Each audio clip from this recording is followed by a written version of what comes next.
All right, everybody, welcome back to Nier. So this is where we left off.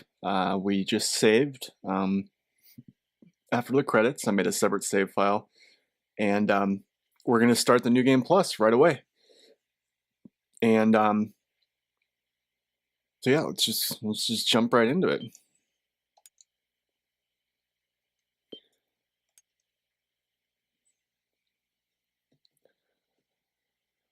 So right off the bat, Whenever I interacted with Kaine, I was reminded about something from my past. Well, here you go.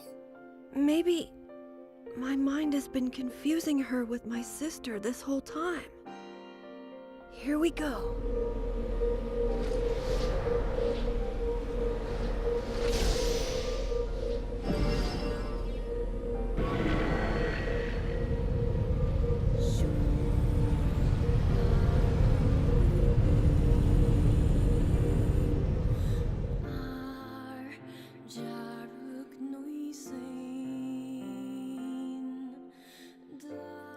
So there's a story that's gonna happen here, kind of like the Forest of Myth, and we're gonna learn a lot of things about Kaine. So if you've had any curious questions about Kaine and who she is and why she is the way she is, we're about to get answers. So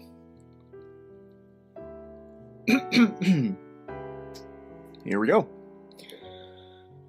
The sound of rain filled the village. Steep cliffs that surrounded the area magnified sound, causing even the slightest drizzle to rattle like a thunderstorm. Thin wisps of smoke streamed from huts as villagers huddled in their houses and waited out the rain. A single child, however, had braved the downpour and was now wandering slowly towards the wooden hawk-shaped weather vane at the center of town. The wanderer reached the vane, which had existed for as long as any could remember, and stared. The child's face was simultaneously delicate and fierce, like a teacup that had survived a shipwreck. Those traits combined with pale white skin to give the face an almost sexless quality. If the beak turns east, I go home. If it stays west, then I... The child blinked. Rain slowly dripped down the young one's short hair and began its long descent to the ground. Come on. Come on! The child felt a slight breeze and watched as the vane creaked slowly creaked to life. Spinning this way and that for a moment, it finally settled within the beak. Finally settled with the beak, pointing firmly toward the east. The east? Really? Before the vane could move again, a jagged rock came spinning and tumbling through the air, finally striking home against the child's head. The force of the blow dropped the child to the ground as a hail of stones began to fall all around. Oh no, they found me. A heartbreaking smile crept across the child's face as the stones continued their assault. Through the rain, the sound of multiple footsteps grew louder before a voice rang out. Yoo-hoo, Kaine. The voice belonged to Demo, worst of all bullies in the area. As Kaine struggled to stand, a final stone came skittering through the mud and bounced against her foot. Blood oozed from a cut above her eye and blurred her vision, but she could make out the shapes of Demo and his usual gang of idiots. The boy seemed taken aback for a moment by Kaine's seeming indifference to the blood dripping from her face, but quickly regained his bravado. What's up, freak? You like the rain? Getting all wet? Or did you finally decide to run away from home? Though she knew it was futile, Kaine returned to leave. Before she could get more than a few steps, the other children scrambled to surround her, cruelty burning in their eyes. Kaine knew those were not the only eyes on her. The tormentor's parents watched from the safety of their homes. She was attuned to this situation. It was one she had experienced many times before. While some villagers simply turned a blind eye to the actions of their children, many encouraged it openly. In a society ruled by superstition and fear, Kaine was something to be hated and if possible destroyed. I didn't say you could leave, freak. Demo's words chewed at her like a worm through an apple. He can't hurt me, she lied to herself. Be strong, be brave, he can't hurt me, he can't hurt me, he can't hurt. Oh look, the little freak is gonna cry. Are you sad that everyone hates you and wants you dead? Kaine prayed for the rain to flood down and carry her away from a world that seemed to have no place for her. But if there were gods, they chose to ignore her. As Demo crept ever closer, the clouds began to thin and the rain slowed. Even the weather hates me. I'm useless, a failure. I wish Demo's rock had taken my head off. Kaine couldn't meet Demo's lingering gaze. She lowered her eyes and stared at the muddy ground below. Bully moved forward until he was inches away. She could smell the scent of old meat on his breath. Bully grabbed Kaine's face with thick fingers and yanked it upward. She tried to turn away, but he forced her gaze back and jammed his thumb against her eyelid to pry it open. You're a freak. No, I'm not. Did you just say no? Demo grinned evilly. You don't say no to me. No one says no to me. Not even taking his attention from Kaine, he called to his cohorts, "Come on, guys, let's give the freak what she deserves." As soon as Demo finished, kicks and blows began to rain down upon Kaine. Demo paused, still grinning, as Kaine curled into a ball and tried to make the pain stop. I don't get you, freak. What you acting like a girl for, huh? Everyone knows what you really are.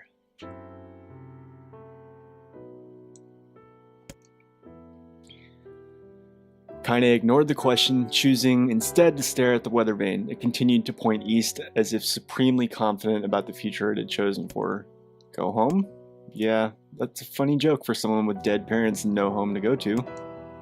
Freak, chanted the children. Freak, freak, freak. Kaine closed her eyes and listened to the rain, waiting for the pain to start again. As the clutching hands of the village children closed around her, she bent her mind to the sound of rain, letting it become her world entire. The rain fell, but the pain never came. Only when the laughter of her tormentors turned to terrified cries did she dare open a single blood-caked eye. Kaine was shocked to see Demo sprawled on the ground, holding his head and screaming in pain. She could see blood welling from the spaces between his fat, twisted fingers. Oh my god, he's crying. He's actually crying. Deprived of their leader, the other children glanced back and forth between themselves as if waiting for someone to step forward and take charge. When no savior emerged, they began an uneasy shuffle away from Kaine. But the young girl was the least of their concerns. Instead, their attention was wrapped on the ancient woman standing a few feet away. After struggling for breath for a moment, she finally spoke in a voice thick with rage. Hurts like a bitch, don't it? Now I suggest you scatter before I throw another one. And if any of you little bastards ever touch my Kaine again, I'll do far worse than throw a rock. You can count on it. The old woman crouched down and gently touched the hand Demo was using to cover the wound. Before he could think to protest, she ground her palm into the wound and twisted back and forth. Ow! He screamed, leaping to his feet. Stop it! What are you doing? Quit whining. Ain't no one ever died from a scratch. You hit me with a rock, you stupid bitch. A big one. That thing could have killed me. The old woman shrugged. Death is the best cure for stupid. Demo's face twisted with rage at her words. Locking his eyes on Kaine, he took a step backward and spat on the ground. Get out. Leave this village. No one wants you here. Either of you. Seeing the old woman grab another stone, Demo and his companions turned tail and ran. As they fled, the old woman grabbed her side and barked out in a single laugh. Ha, look at the fat boy go. Guess he's healthy enough to run from a fight. The woman's smile faded as she turned her attention to Kaine. Kneeling down, she removed her shawl and placed it around the young girl's shoulders, and produced a cloth from the folds of her dress and began blotting at the blood on her forehead. Oh, Kaine, she said, why didn't you fight back? You're stronger than that lot. The words of her grandmother stung Kaine, and she turned away. Don't be nice to me, she said. I don't deserve it. Nothing matters anymore. Her tears, held in check for so long, finally began to fall on the muddy ground below. Everyone hates me. They think I cause bad things to happen. They think I'm a freak. I wish I was dead. As Kaine's tears turned to sobs, she felt her grandmother's hands on her shoulders. Despite her advanced age and diminutive size, she was a woman of surprising strength, and Kaine found herself unable to turn away. Don't talk like that, Kaine. It's a river, wide and deep, that flows between the realms of this world and the next, and it grants no mercy to any that attempt the crossing. You got a duty to fight until your last breath. Understand? The old woman tightened her grip and tried to still the tremor in her voice. You know the pain of losing someone close to you, Kaine. You know because you survived it. As the words hit home, Kaine was struck by the force of her love for the old woman. As a young child, she didn't even know of her grandmother, but when her parents died, the woman quickly accepted her as her own. Grandma, as Kaine called her, was cunning, vulgar, and quick to violence, and their first few years together had not been easy. But with each year that passed, Kaine and her grandmother had grown closer. However, it was only now, sitting in the mud with tears and blood caking her face, that Kaine truly understood the depths of her affection. Here was a woman who had seen hard times, who had seen death, who had fought through all these things and somehow emerged on the other side. If anyone could understand Kaine's pain and loneliness, it was her. Do I make you sick, Grandma? Of course not. Don't be an ass.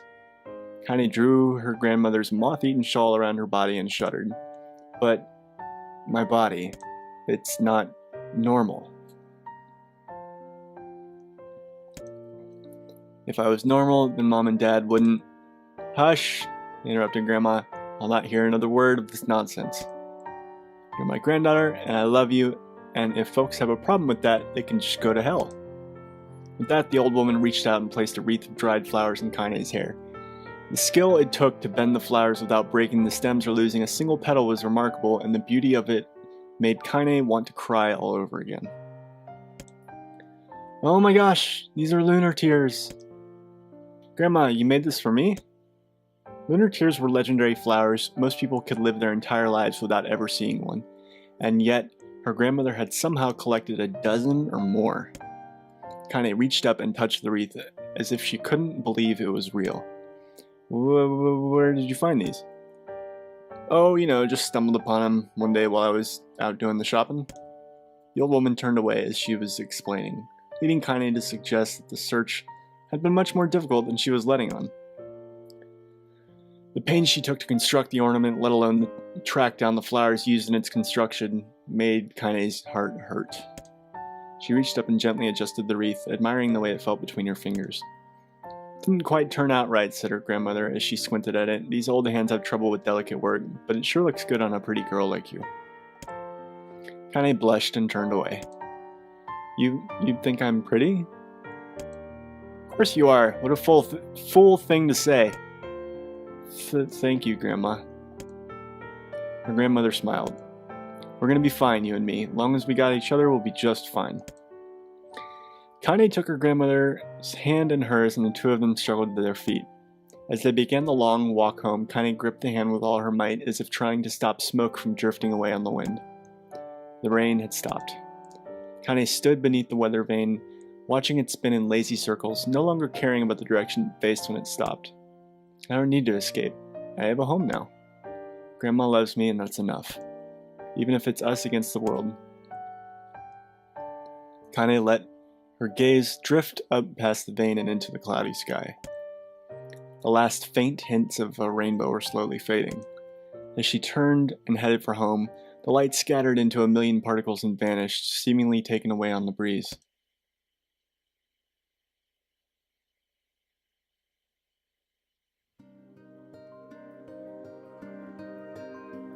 In the distance, Kaine heard the steady sounds of an axe striking wood. The noise had a purposeful quality to it, as if she was hearing a master woodsman go about his work. The firewood being produced, however, was as far from a work of art as could be. Pieces of every shape and size were being flung about a barren yard with wild abandon. Anyone trying to stack such wood would probably die of frustration before the job was through. Stupid piece of shit axe. Kaine's grandmother flailed away with the axe, filling the air with splinters of wood and words that would make the most hardened sailor blush. Grandma, called Kaine. What? Yelled the old woman, taking her eyes off the wood for a moment. Oh, it's you, Kaine.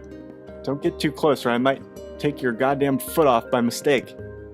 She brought the axe down on a piece of wood, sending chips flying in every direction. One spun past Kaine, close enough for her to hear the whistle, at which point she decided to step back. Once she'd scuttled to a safe distance, she cupped her hands around her mouth and shouted, "Grandma, do you need help? I can get you water or lunch or a new axe or something."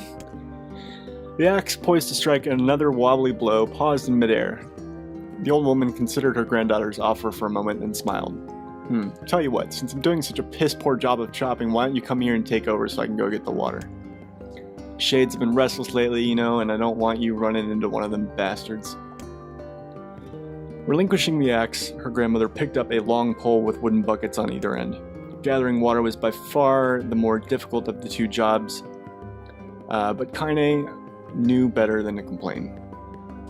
Once Grandma's mind was set, there was no changing it. Kaine did her best to help with the chores, but Grandma took every task that required travel to the village.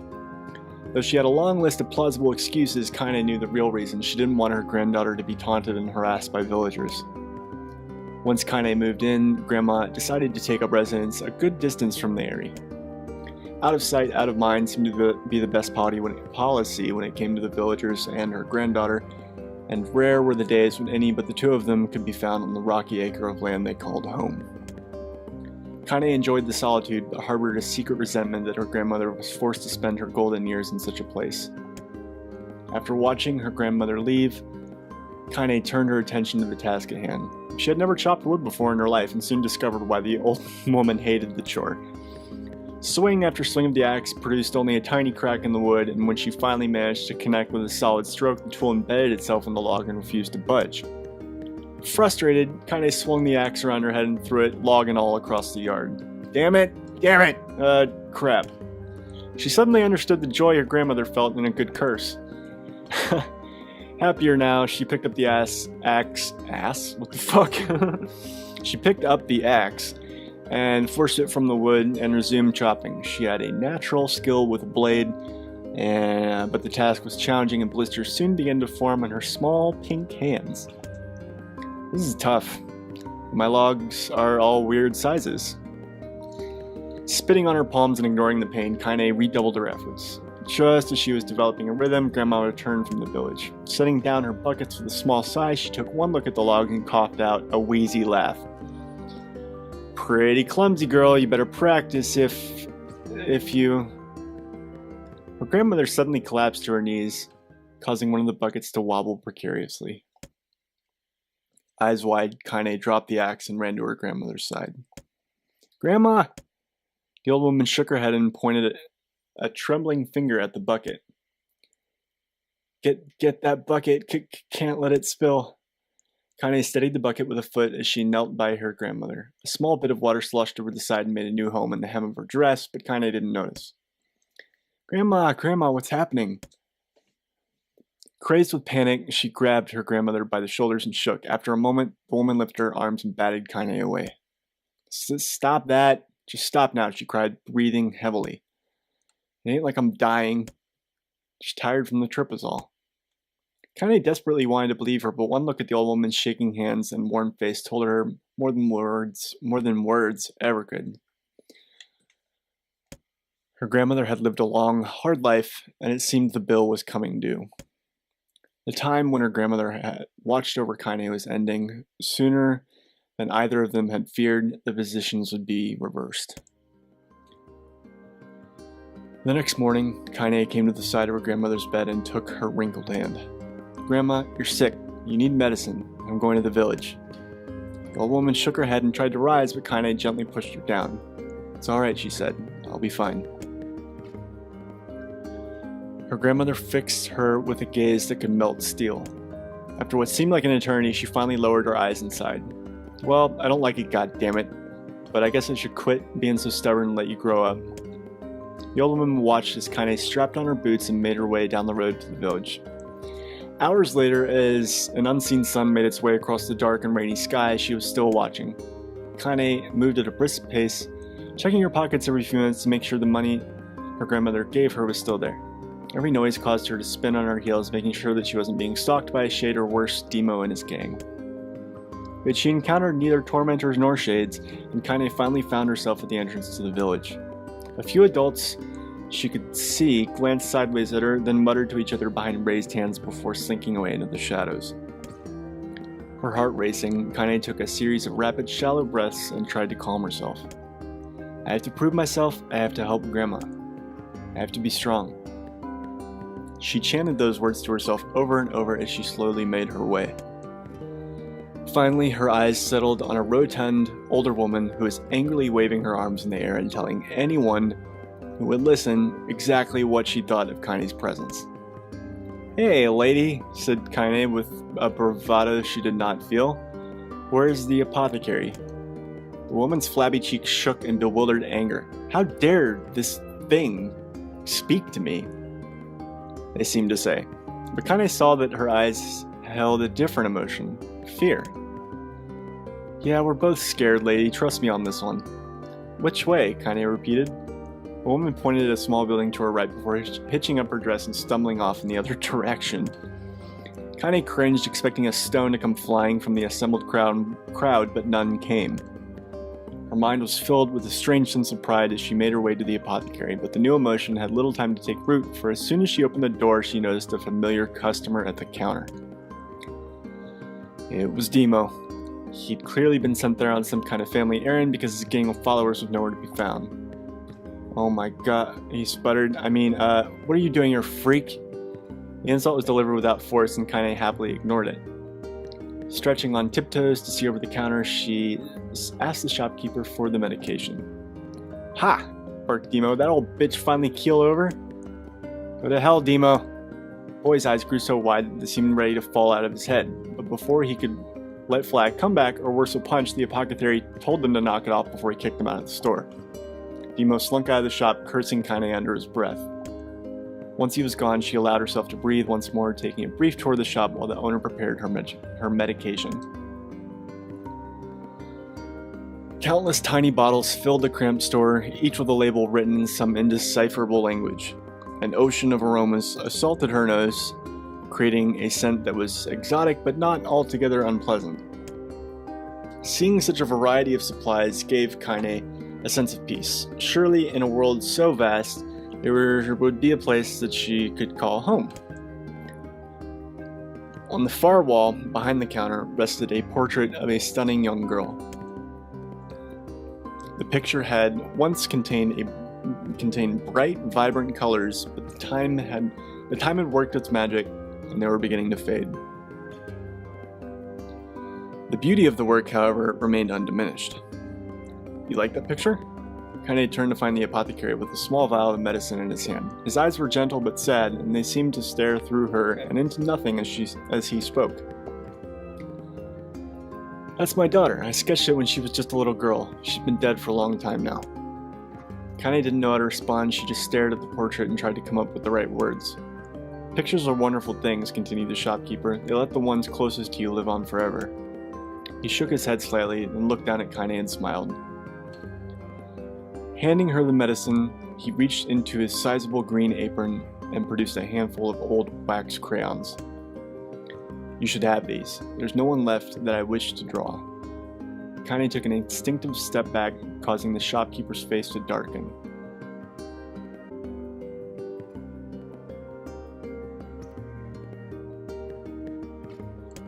"Yes, I've heard the rumors about you," he said. "It's a small village and word travels quickly. Between you and me, I'm not sure which of them to believe, but I also don't think they matter much. I knew your grandmother, Kali, and I think that the way she was driven out of this town is just deplorable." "Grandma's name is Kali?" thought Kaine suddenly. She was still mulling this new fact over in her mind as she reached out and gently took the crayons from the apothecary's hands. "Your grandmother's an old friend of mine," he said as Kaine scooted away yet again, "and I owe her much. I'm willing to wager that she would like it if you drew a picture of her." "Yes, I think she would like that very much." Kaine murmured a quiet agreement, but inside her heart was bursting. Never before had a villager treated her with anything but complete contempt. It was a tiny, almost imperceptible step, but it was a step nonetheless, and with enough tiny steps, she might one day discover the rest of the world. When Kaine returned home, she found her grandmother asleep in her bed. Her feet were blackened and raw, even bleeding a bit in places, leading Kaine to think that she had been pacing around the room until exhaustion finally caught up with her. She placed the medicine by her grandmother's pillow and turned to leave, with the old woman's hand clasped around her arm. "Back already, are you?" asked her grandmother with a yawn. "Come here and let me have a look at you." Grandma sat up and examined Kaine from head to toe. Finally satisfied that nothing terrible had befallen her grandchild, she leaned back and allowed herself to relax. "Well, how was it? Did those bastards give you any trouble?" "It was kind of fun," said Kaine with a small smile. Seriously, it was. "It was fun, was it?" asked her grandmother in a voice which implied she believed anything but. "Uh-huh, so anytime you need me to run an errand, just let me know." As she spoke, Kaine removed the crayons from her pocket. After a brief explanation of their source, she informed her grandmother that she was going to sketch her portrait.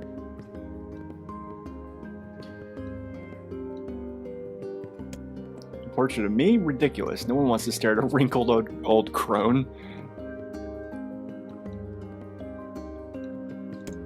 "But Grandma, it'll make you live forever." "Horse manure," said her grandmother, throwing back the sheet from her bed. "Living forever would just piss me off. Now put those crayons away and help with dinner." But Kaine would not relent, and in the end, Grandma found herself leaning against the wall of their house as if posing for a master artist. Kaine took up the crayons and eyed her subject carefully. Just as her grandmother was about to nod off, Kaine finished the work. After staring at it for a bit, she released it from her grip and let it slowly drift to the floor. "It's terrible. It doesn't look like you at all." "I'm sorry, Grandma. I thought these crayons would, make drawing easy or something." The old woman's eyes narrowed at her granddaughter's disappointment. "Let me be the judge of that," she said, ignoring the pain in her back and reaching for the paper.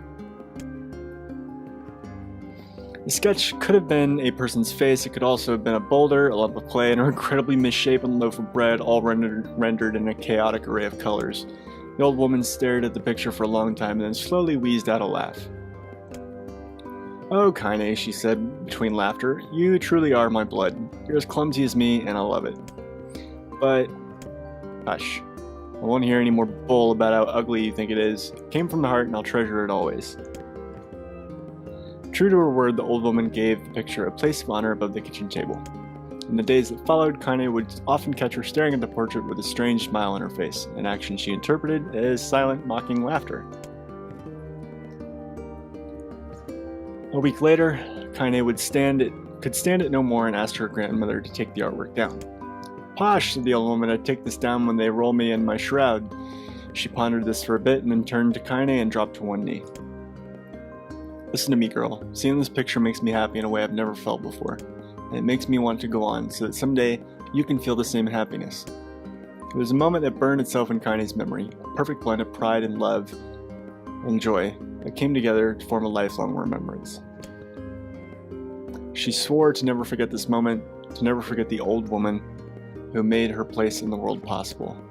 Time moves on, people and memories come in and out of life like ghosts passing through a hall. But this moment will be different, Kaine swore, because I will remember it forever. Forever.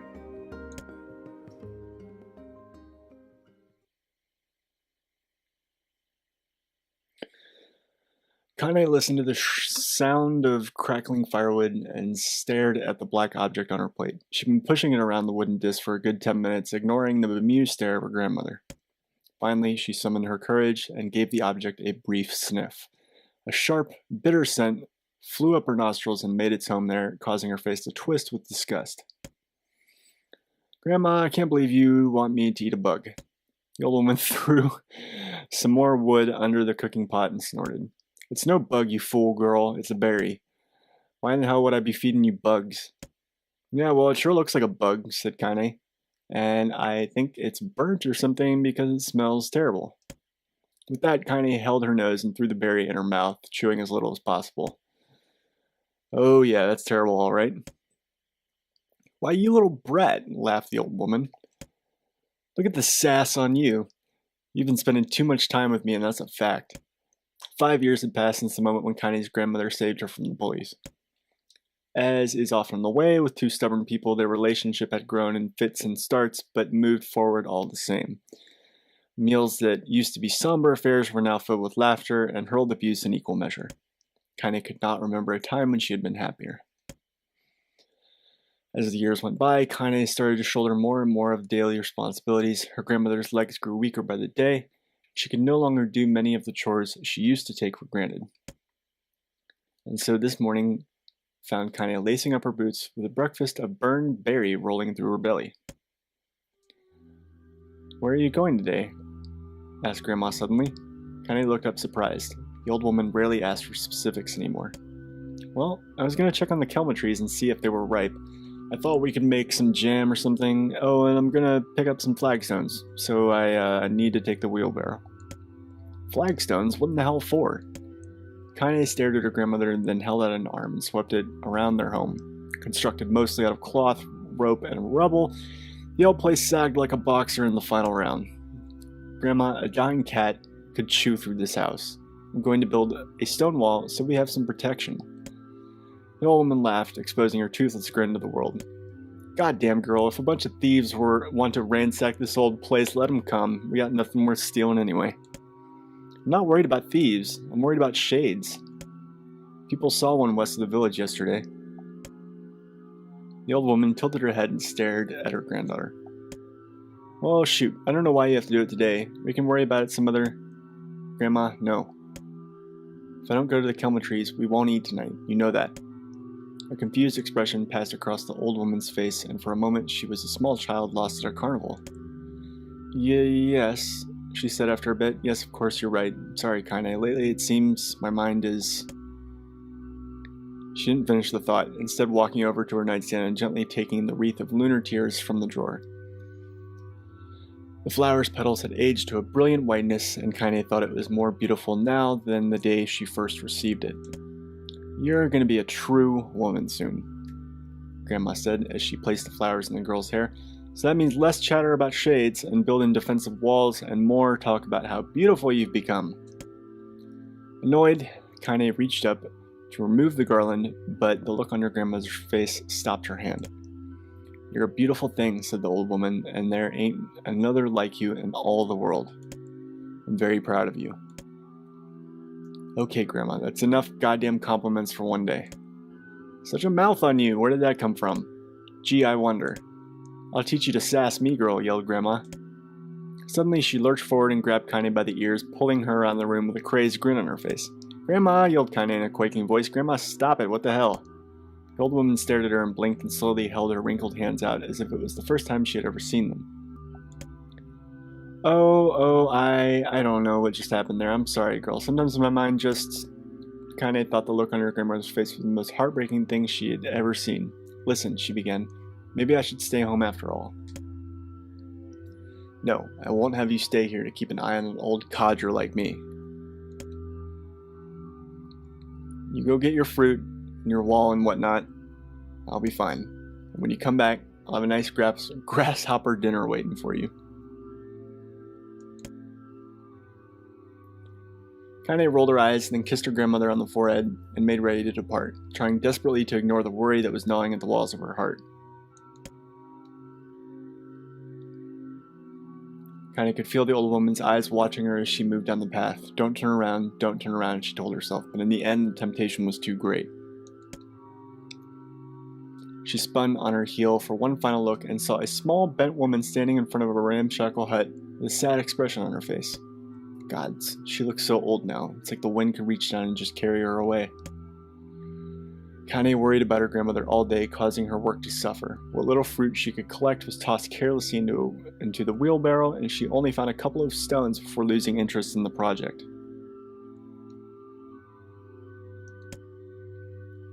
Finally, as dusk approached, she decided to call it a day.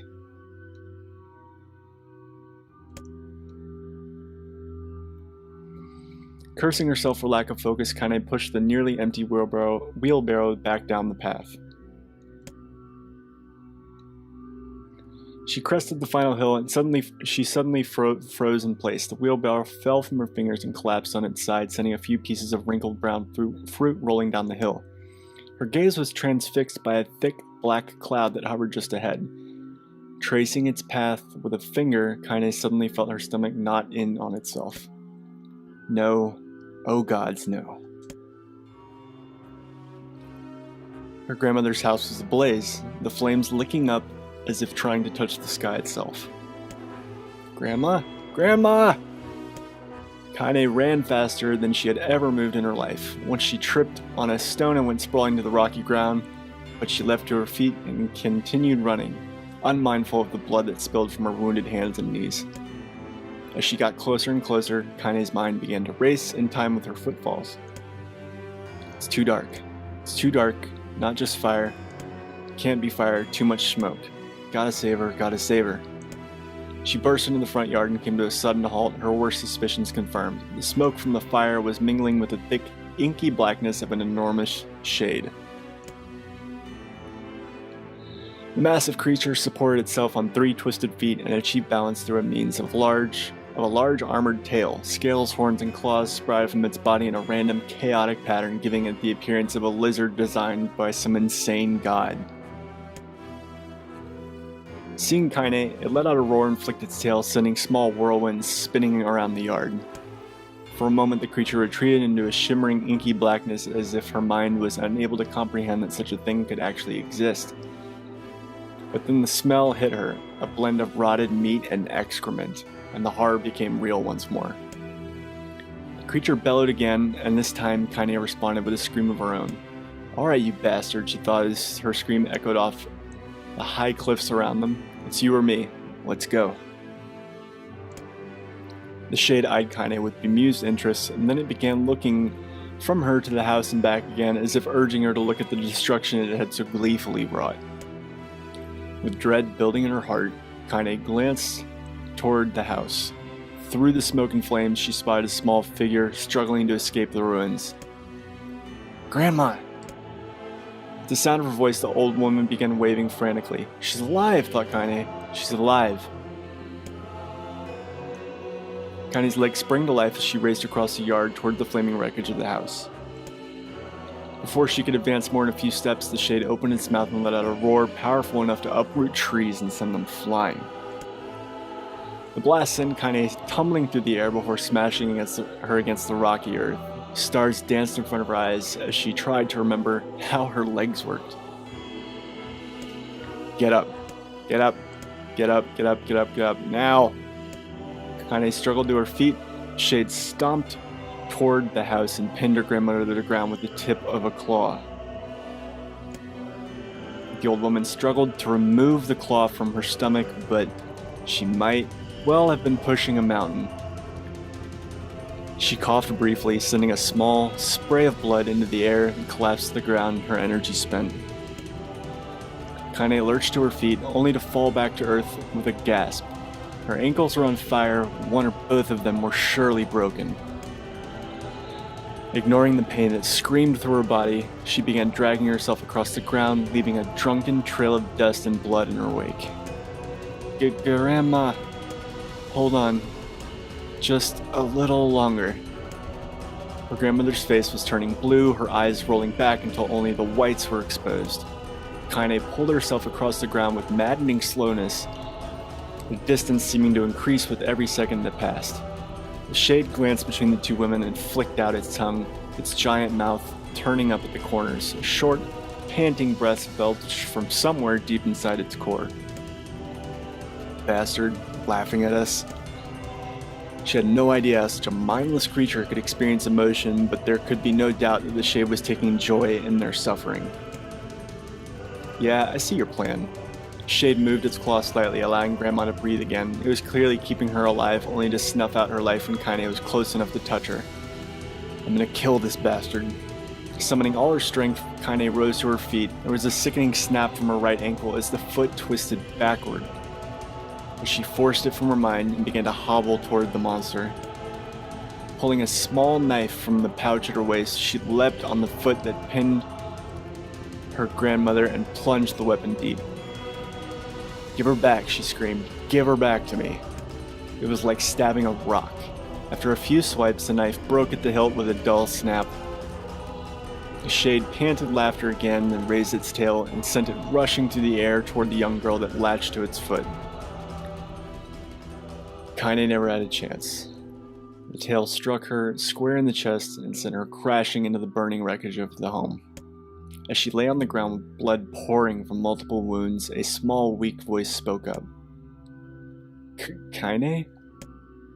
Kaine's vision blurred, but she forced herself to focus on the sound. Finally, her eyes cleared enough for her to make out her grandmother's hands reaching out to her through the smoke. Good grandma? Kaine, you've got to run. You can't defeat him. Kaine grabbed the hands and held on with all her strength. Grandma, come on, we have to go. The old woman coughed loudly. One of her hands, slick with blood, slipped from Kaine's grasp and thumped to the ground below. Grandma, no, no! I said run, goddammit. You have to live, you have to get through. The thought would stay forever unfinished. Before she could say another word, the shade's clawed foot descended, smashing through the remains of the roof and down upon the shattered figure of the old woman. Blood oozed thickly from the gaps in the creature's toes as the terrible putrid smell assaulted Kaine's nose once again. She stared at the foot, dumbfounded, convinced that what she was seeing could not possibly be real. When the creature finally lifted its appendage, all that remained underneath was a twisted, unrecognizable mass of rubble and red. Her grandmother was gone. Kaine blinked, trying to feel the hands which had been in hers just a moment before. For a fleeting moment, she could remember the warmth of that embrace, the trembling of the fingers, but then the sensation drifted away on the breeze and was gone. Memories flashed through Kaine's mind, one after the other, faster and faster, until they became a meaningless jangle of noise. Kaine screamed then, a thunderous sound that echoed off the cliffs and seemed to roll away forever. The shade eased forward, black ichor pouring from its mouth and dissolving into smoke on the ground below. The earth shook with every step as it crept towards its prey. Kaine's body slowly rose as if controlled by a mad puppet master. Her arms and legs were bent at impossible angles, her head lolled dangerously to the side, yet somehow she managed to stand. Staring at the shade, her eyes began to glow with a deep red fire. The creature, so confident just moments before, took a slow, hesitant step backward, trying to discern as if this broken human could possibly pose a threat.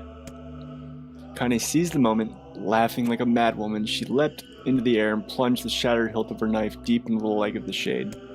Shade shook Kaine off like a fly, sending her crashing to the earth once again. Her chest rose and fell slowly as if a great weight were resting on it. Moist sounds of pain echoed through her mind.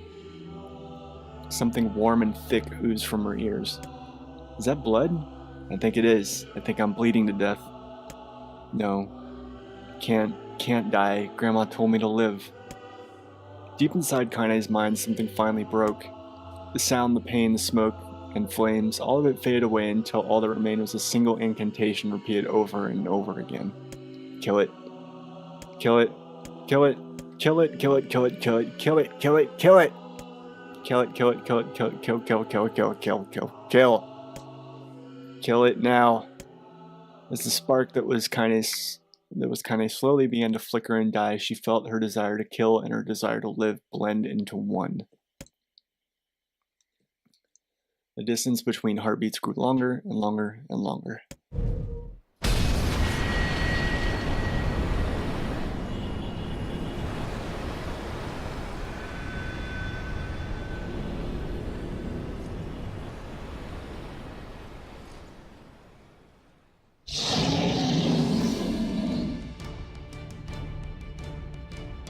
The beast approaches.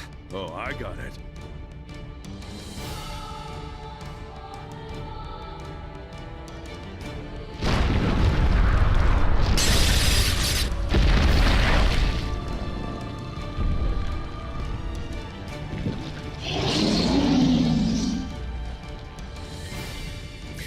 Alright, so I will cover I'll do like a synopsis basically of everything that we're reading right now, because it's a lot to digest. This creature must have. How did it even survive these past 5 years? Because there's a lot to go over. He dies today. My sword feels lighter. Small the blade, but the skill of the user. Strike him down.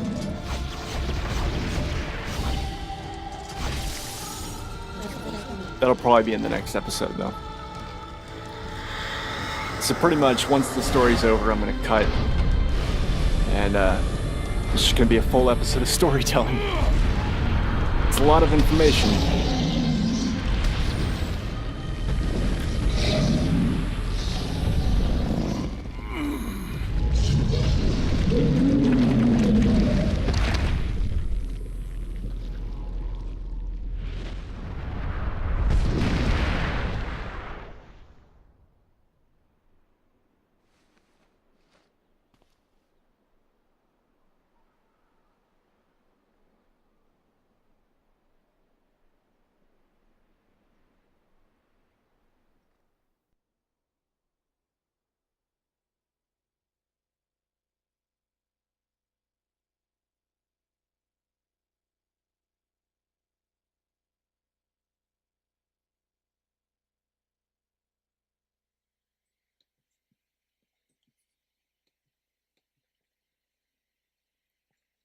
Gently, weakly, softly.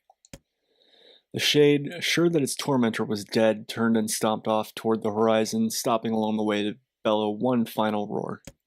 Couldn't kill it. So sorry, Grandma. Couldn't avenge you. Shamed beyond imagining, Kaine tried to turn her head to the side, but only succeeded in coughing up a huge gout of blood. It was getting difficult to see, and only after a moment of fierce concentration did she realize that her left eye was gone. Laughing to herself, she turned her remaining eye to the ruins of her home and noticed a ragged stump of an arm resting a few feet away. Yeah, that's mine, she thought with a mad giggle. This is gonna make clapping a real bitch. Ha! Cried a sudden voice from the depths of her mind. Finally gonna die, are you? Well, you had it coming. Go to hell, Demo, she thought at the unseen assailant. Go to hell before I pluck out your eyes and feed them to a dog. The voice of her childhood terror evaporated into smoke, only to be replaced by another, more recent voice. Hold still, said the apothecary, materializing from the ruins like a ghost. I want to draw you, that way you can live forever. No, stop. I don't want to live forever. I want to die right here. I see, he said quietly. Well, if that's how you want it. He said quietly. What the fuck? The spectral shopkeeper fluttered in and out of existence for a moment, then produced a piece of paper and sketched quickly. After a few seconds, he turned the page to Kaine and smiled. Since you rejected my offer, I decided to draw someone else. It was a picture of her grandmother, real as life. Kaine opened her mouth to thank the man, but stopped as the picture began to blacken in the middle. Before she could say anything, millions of multi-legged insects began to swarm across the image, tearing at it with sharpened pincers. Stop! No, don't hurt that picture! Kaine reached out with her remaining arm and waved futilely in the air. To her surprise, the insects fell off the picture and to the ground below, where they vanished into black tendrils of smoke. Relieved, Kaine turned her good eye back to the picture, only to open her mouth in a silent scream. The sketch now showed her grandmother only as she truly was. A smashed, unrecognizable lump of nothing. The apothecary smiled and broke into a jolly dance. See that? He cried as he danced his jig. It's perfect now. It looks just like you. Ha, cha-cha-cha. I look like that? Oh God, I'm gonna die. I'm gonna die. Drowning in despair, Kaine laid her head back in the mud and smoke of her ruined house and waited for the end to come. But just before she let everything go, an unfamiliar voice began whispering in her ear. Ain't you got a wish, sunshine? The voice was vulgar and fierce at the same time, as if insanity had somehow found a way to take form. Kaine wanted to scream as the voice crawled under her skin, but her lungs refused to work. You know, a wish, like a prayer or something? Why don't you get on your knees and start praying to heaven? Please, invisible man in the sky, save me! Save me! Ka-ha-ha-ha. Kane finally resorted to shouting at the voice with her mind. I don't make wishes, they don't come true for me. I'm a curse, a freak, I should be left to die. The other voice boomed in her ears. Oh God, you were the best. Kane glanced down and saw a black, shiny substance oozing from her legs. She tried to brush it away, but her remaining arm would no longer respond. The substance slowly crept around her feet and began moving up toward the rest of her body. Is this death? Is this what it's like? Or is my mind just losing itself? She could feel the slime oozing upward, feel the hot, searing pain left in its wake. Whatever else might be happening, she was still alive and this was real. Come on, said the voice. Let it go. Kane tried to ignore the voice and concentrate on the pain, but the newcomer would have none of it. Don't ignore me, sunshine. You ready to give up? Ready to die, so why not let me have it? Have what? Your body. Come on. Give it to me. I want to stand on the ground, feel the rain, taste the wind. The voice paused as if licking its lips. When it resumed, it was filled with a mad, unabated joy. And I want to take your hands and use them to choke the goddamn life out of people. I want to tear out their throats and bathe in the blood just like before. In response, Kane shifted her head and vomited. The warmth of it crept down her front and mingled with the pain of the encroaching black ooze. Are you a shade? Ka-ha-ha-ha, maybe, what of it? The slime reached her face, crept up past her nose, and slowly oozed into the socket of her missing eye. The moment it touched her brain, Kane was struck by the most powerful sensation she'd ever felt in her life. It was ecstasy. She wanted to scream with delight, but all she could manage was a small whimpered moan. Feels good, don't it? Asked the voice with a chuckle. Yeah, what can I say? I know how to please the ladies. Now give me that body. Come on, give me that body and I'll give you more of this feeling. It's fair trade. A black lump began to protrude from Kane's side. As she watched, it grew longer and thicker, eventually taking the form of her missing arm. I can see better, she thought. My eye must be growing back too. The slime reached up to envelop the rest of her face, but she managed to brush it away. Stop, she whispered, marveling at how she had regained her voice. Stop! The black ooze hesitated as if considering this request, and then quickly shimmered down her body before disappearing in a cloud of smoke.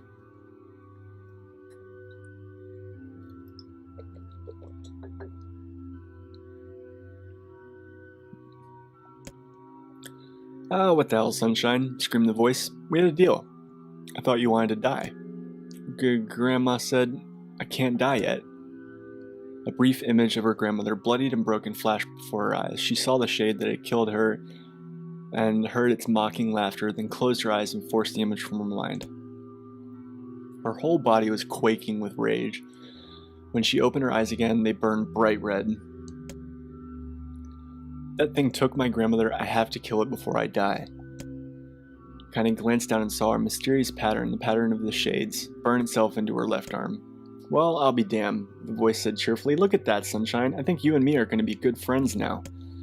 Kane stared intently at her arm. The more emotionally she felt, the more the letter seemed ready to puncture her skin and begin infecting the rest of her body. The arm clearly had a will of its own now. Stop. Gotta stop. Holding her left arm in her right, Kane took a deep breath and tried to calm herself. Come on, don't fight it, pleaded the voice. Hate's my favorite dish and I'm hungry. Let it go, feel the anger, burn with the fire of revenge, thirst for blood, then go out there and shut up. Shut up and get the hell out of my body. Wahahaha, your body? Oh, that's rich, sunshine. Real rich. Look, why don't you just up and die so I can have this body all to myself? What do you say? I bet those buddies of yours in the area would love to see you dead. Kane grabbed a nearby shard of glass and tried to saw off the shade-infected portion of her side. Before she could, her darkened left arm grabbed her right wrist, crushing it. Kane screamed and dropped the shard as the sound of bone crunching on bone filled the air. Ha ha ha ha! Stupid idiot girl, you're possessed now, sunshine, there ain't no going back. The voice laughed again, a loud, long wail that seemed to go on without end. Possessed? Whispered Kane. Yeah, possessed, you and me, we got what you might call a timeshare arrangement. Remember how folks used to think you were a freak? Well, wait till they get a load of you now.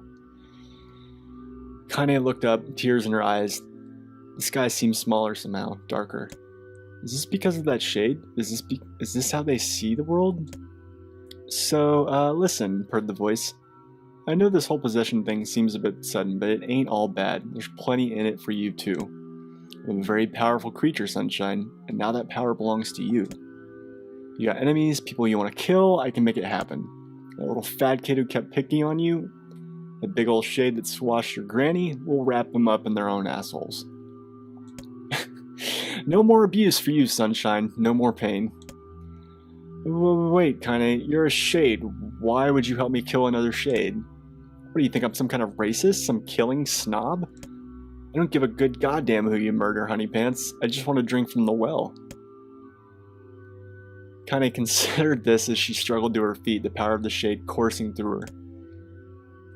The smoke from her house was drifting away with the wind, and she enjoyed the way the cool evening breeze felt on her new left arm. After a long pause, the voice spoke up again. So, how about it? You and me? We could have some good times together. Look, I'll even take care of the bloody part if you don't want. Fuck off, asshole, muttered Kane. I'll handle the killing. Pwahaha, screamed the voice. Look at you go, oh, Sunshine, we're gonna have so much fun. So listen, my name's Tyran, and if you ever need me, I'll be hanging out in this little piece of meat you call a heart. Now get to it. The more you kill, the more your heart turns rotten and sour, and I like rotten and sour. Kane found herself nodding at the voice. Yeah, she said. Yeah, I think this can work. I'm gonna find that shade. I'm gonna strangle it with its own guts. And when I'm done, I'm gonna do the same to you, Tyran. Count on it. Ha, left Tyran. I've shit bigger than you, so good luck with that. Oh, and hey, one more thing. Right now, you and me are sharing this body, but if you ever run out of hate, if you ever, go soft, then I'm gonna take over everything. So keep on killing, Sunshine, and watch your back. The voice grew fainter and gradually faded away, fading to somewhere deep inside Kane herself. Kane waited until she was sure the voice was gone and then waved her new left arm around a few times. It feels perfectly normal, she thought. It feels like mine. Desperately, she began poking and prodding at the new limb, determined to find something wrong with it. She didn't want to feel normal. She didn't want it to feel normal. That would mean the creature inside her had already won. I'm not a shade, I'm Kane. Repeating this mantra in her mind, she slowly began digging through the rubble of her house, being careful to ignore a certain red-stained spot in the corner. Finally, after what seemed like an eternity of heartbreaking work, she found what she was looking for. It was the wreath of lunar tears. Though it had been through hell and back, the girl's petals were bright as ever. Kane started to place it in her hair, and slowly lowered the wreath and stared at it. I'm sorry, Grandma. I'm so sorry. But I don't deserve to wear this anymore. I'm possessed, corrupted, a freak, and this time I don't think there's any going back. Holding the flowers to her heart, Kane fell to the ground and sobbed. As night gradually lightened to dawn and the people of the area rose to their daily lives, she remained in that position as if tears could somehow wash away the horror that now infected her world. Alive. Stay alive. Stay alive. Grandma? Kane, you gotta live. You gotta come back to us.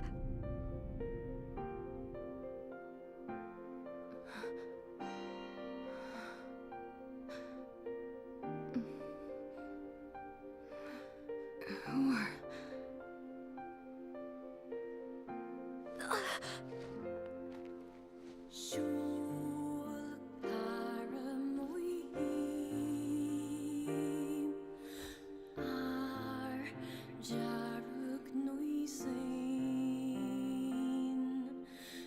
Emil, you were the one calling me, huh?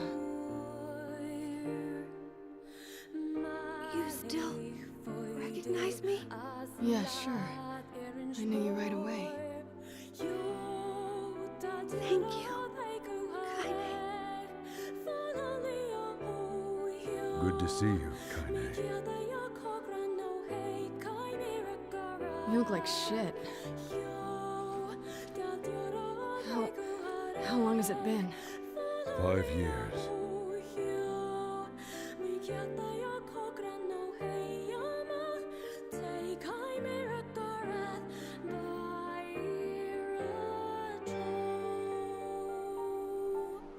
Oh. That's all. Any luck with Yona? We are still no closer to finding her. We need a way to locate the Shadow Lord. This is for you. Lunar Tears. Did you make this? It's just a little welcome back gift. It's not much, I know.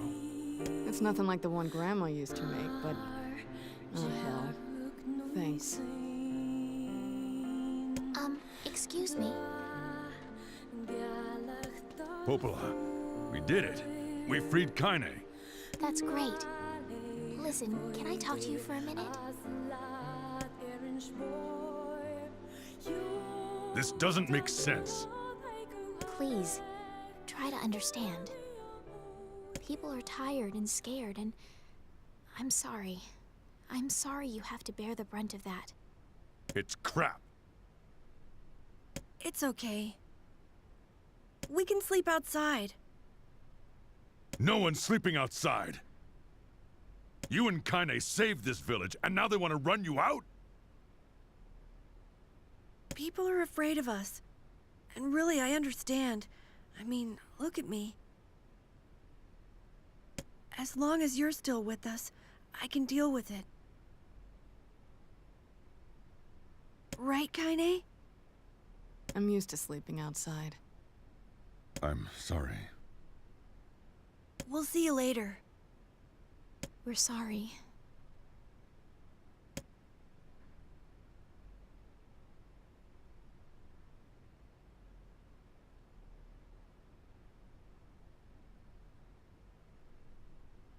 What is the matter?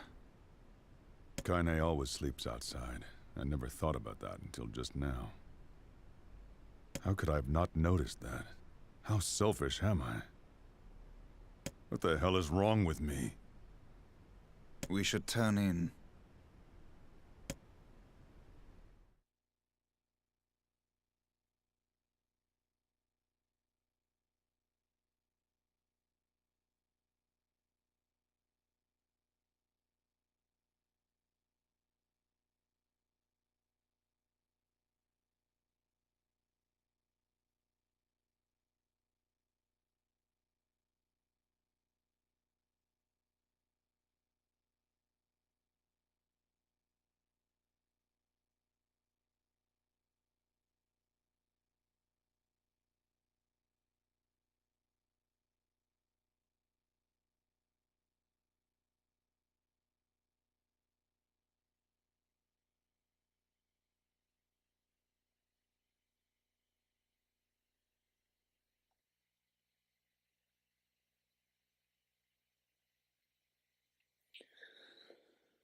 Alright guys, so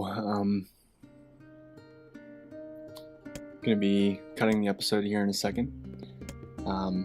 And when we come back in the next episode, after I rest my voice for quite a while,